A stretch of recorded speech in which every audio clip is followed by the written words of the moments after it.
This is arguably the world's biggest rotten-tail project, a place called Xiong'an that was considered a partial replacement for Beijing. It's located in Hebei province, a neighboring province to Beijing, and was a personal dream of the Chinese Communist Party leader Xi Jinping. Unfortunately, the project, which was billed as a millennium project and a major national event, fell apart after only 5 years, demonstrating a complete crash of Xi's dream. Xiong'an New Area is a garbage project. Don't walk on this rooftop.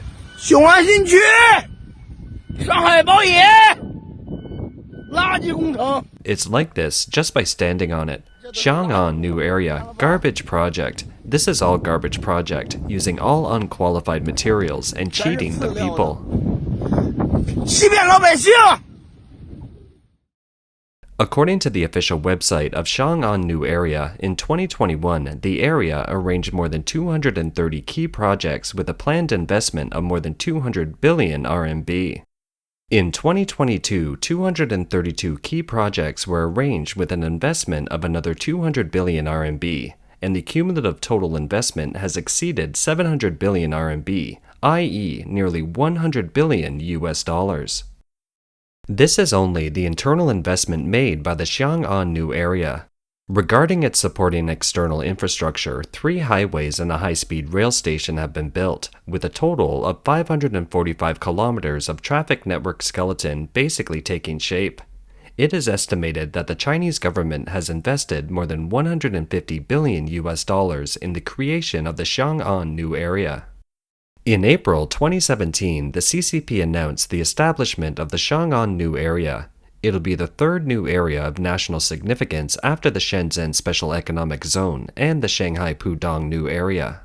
Located 105 kilometers from both Beijing and Tianjin, the new area is positioned to decongest Beijing's non-capital functions and will host administrative and institutional units, corporate head offices, financial institutions, universities, research institutes, and other organizations evacuated from Beijing.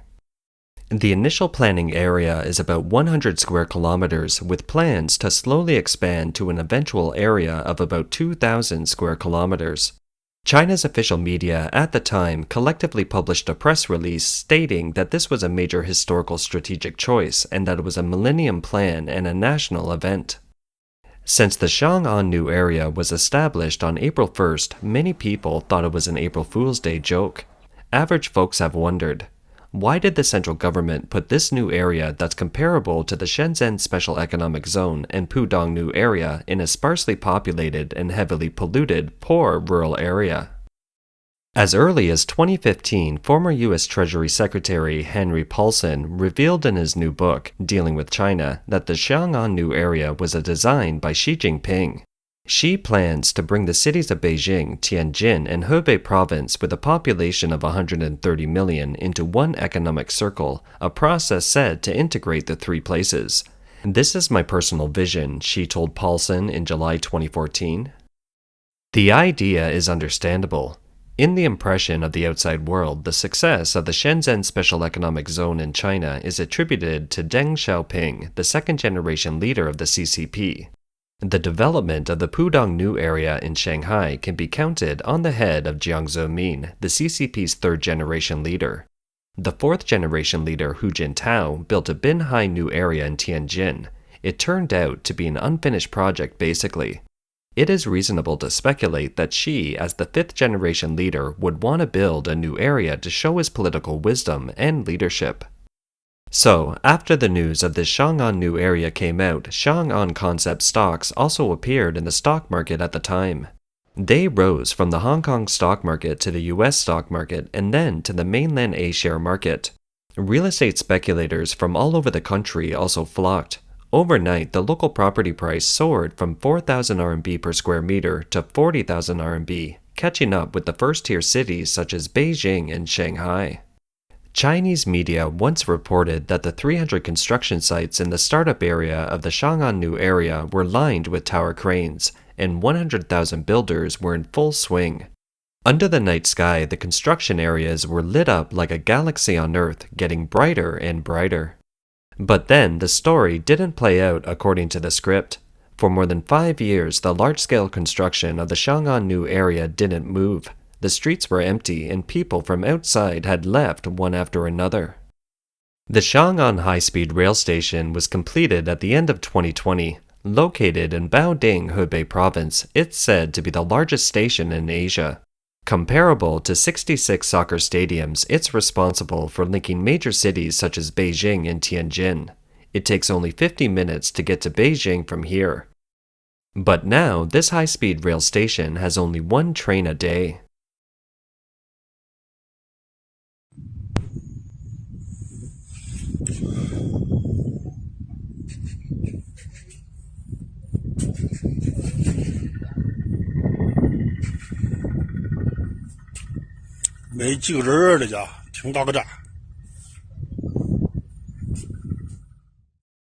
The clearest sign for the public to confirm the failure of the Xiong'an mega project appeared in August 2021.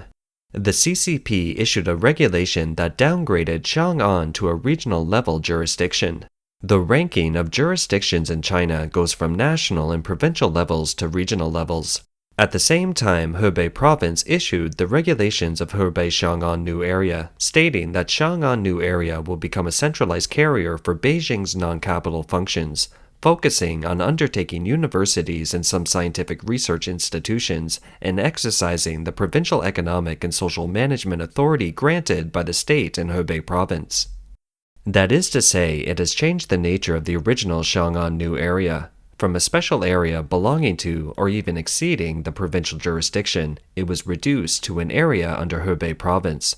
This also means that this millennium project is no longer possible, and the central government has simply dumped this hot potato on the local government. The local authorities in Hebei province are now saddled with the task of cleaning it up. 自2017年设立以来 Thus, on September 20th of this year, the official briefing by the China Development and Reform Commission on the recent development of Xiong'an was met with careful scrutiny. The government official said that from 2021 onwards, it will promote the decentralization of non-capital functions to the Xiong'an new area in phases, focusing on universities, hospitals, and headquarters of central enterprises that are under the ministries in Beijing. After more than 5 years of planning and construction, the Xiong'an new area has seen a cumulative investment of more than 400 billion RMB, or about US 56 billion. The construction workforce in the new area has been steadily maintained at over 100,000, with about 200,000 construction workers at peak times.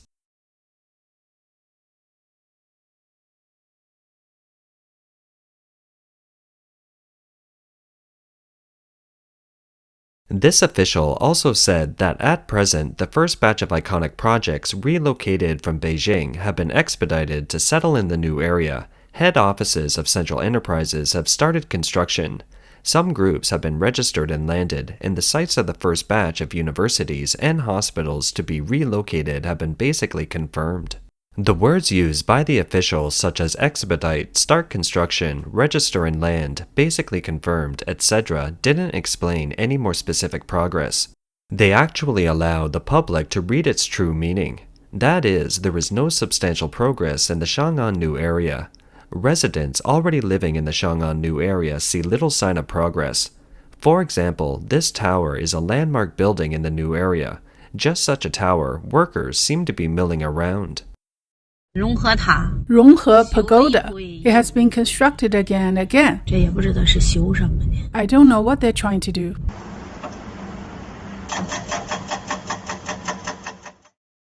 On September 21st of this year, one individual from the Red Second Generation told overseas Chinese media, "I haven't heard that the project is back on again. No one wants to go there at all. Even if you force them out of Beijing, they still don't want to go there. There are no actions from the universities either." He believes that the authorities are now saying that the Xiong'an new area is accelerating its relocation construction for the sake of political image, as the 20th CCP National Congress is about to take place, and it's necessary to create a positive image for Xi. So, why has the Xiong'an new area turned into a rotten tail project? In general, Chinese people believe that a big project fails first because of bad feng shui. It's no joke or superstition. ancient Chinese have documented many of the basic principles and experiences of urban planning and site selection. One of these lessons is to choose high ground at a certain distance from the river but not too far away so as to avoid the threat of big floods. What's the Xiong'an new area like? It's located next to the largest lake in Hebei province, Beijing, and is the lowest lying place in the North China Plain, which is below the flood level all year round. Geologists have found that geomorphologically, the Xiong'an new area used to be at the bottom part of the Beijing Lake 2,500 years ago. Its geological composition is like the bottom of the Poyang Lake that's currently dried up. In 1963, this area was submerged by a flood with a height of 11.58 meters, and the specific death toll is unknown. If this new area is to be elevated as a whole to prevent a flood of 200 years, the amount of work will be very big.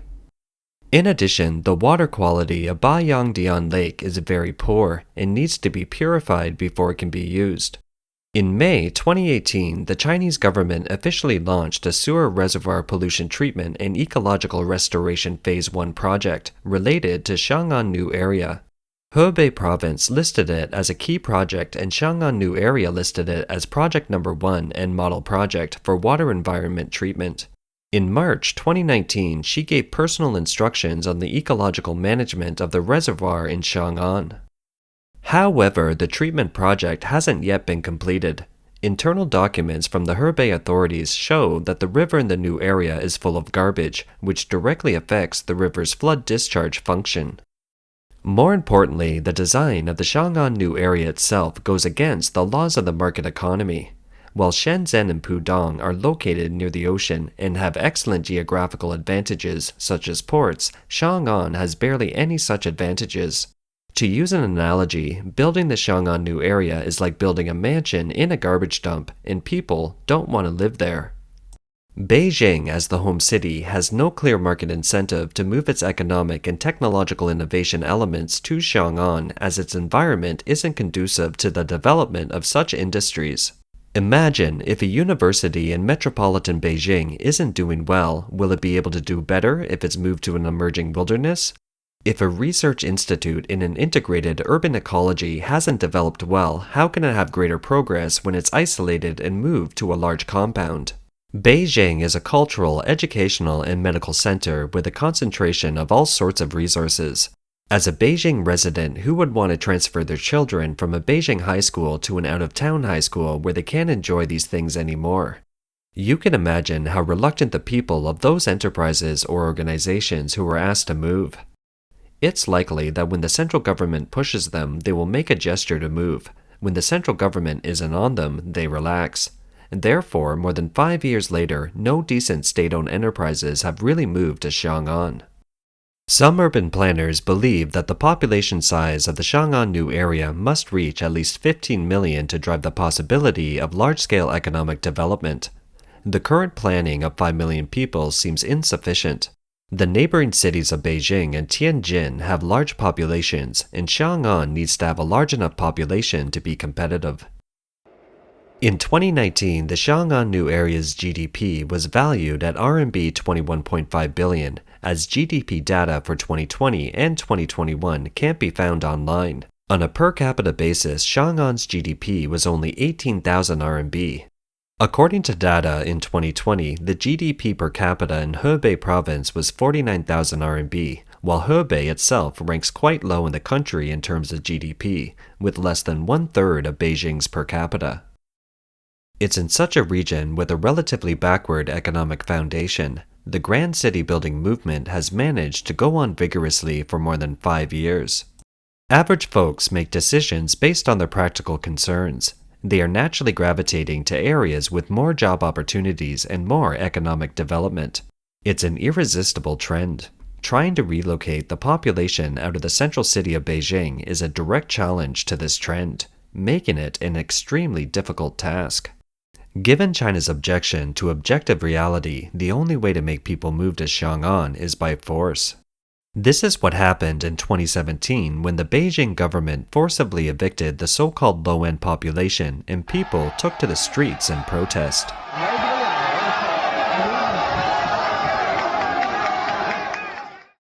Some analysts interpreted the expulsion of the low-end population at the time as a measure taken by the mayor of Beijing to curry favor with Xi.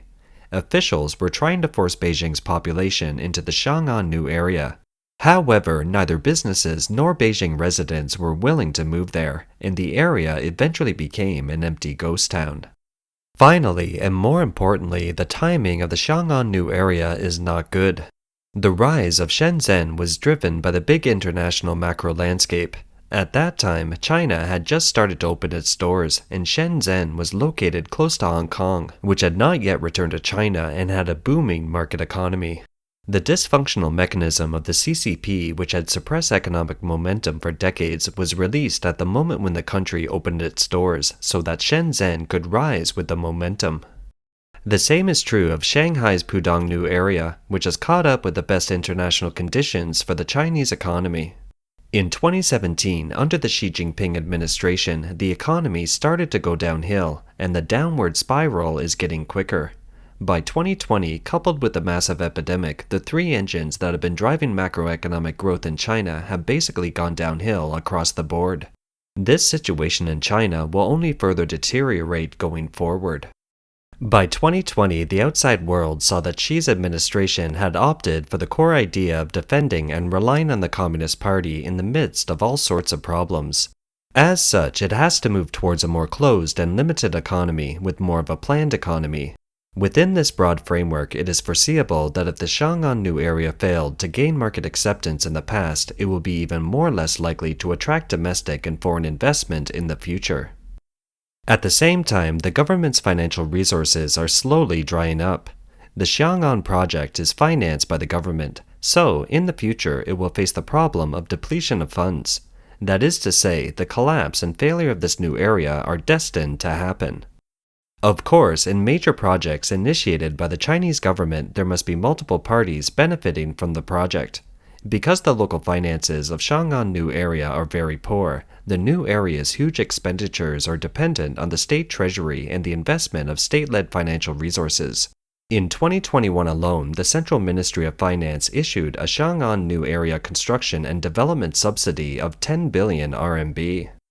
In addition to the contribution by the treasury system, many state-owned financial institutions, especially policy banks, also followed up vigorously. 5 major banks, including the Industrial and Commercial Bank of China, Agricultural Bank of China, China Construction Bank, and Bank of Communications, have all opened up branches in Xiong'an, Hebei.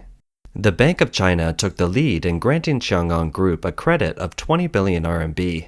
As of mid-March 2022, China Development Bank has granted a credit of nearly 45 billion RMB to key construction projects and central enterprise clients in Xiong'an new area with a loan balance of over 20 billion RMB. At the same time, China Development Bank has participated in the underwriting and investment of Xiong'an's new area bonds, with a cumulative investment of nearly 13 billion RMB in various types of Xiong'an new area bonds. This has left huge room for corruption. The crisis in China's banking system broke out this year, which is directly related to deep corruption. Some of the most direct corruption is manifested in relocation and resettlement. When Xiong'an was demolished, local residents generally reported that the compensation for demolition was so low that when people moved back into the new area, they had to pay a large price difference themselves.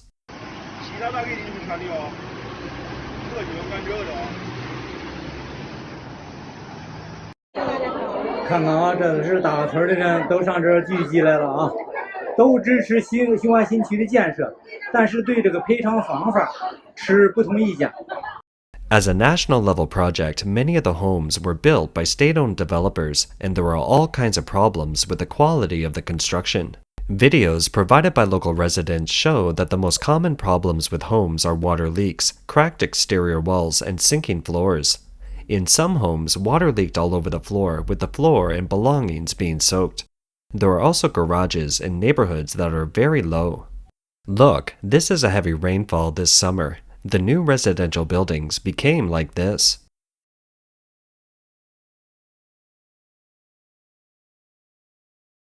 Because of this giant project, a total of about 500,000 local peasants have had their homes demolished and relocated. They have lost their original homes and livelihoods and cannot find a place for themselves in the large and unfinished new area. In the future, the livelihood of these people will be very problematic, and they are likely to become refugees in their own country.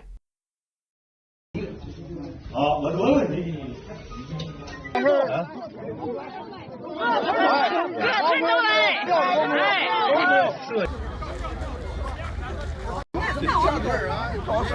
这村儿你想你都不知道，都把咱这道给挖了。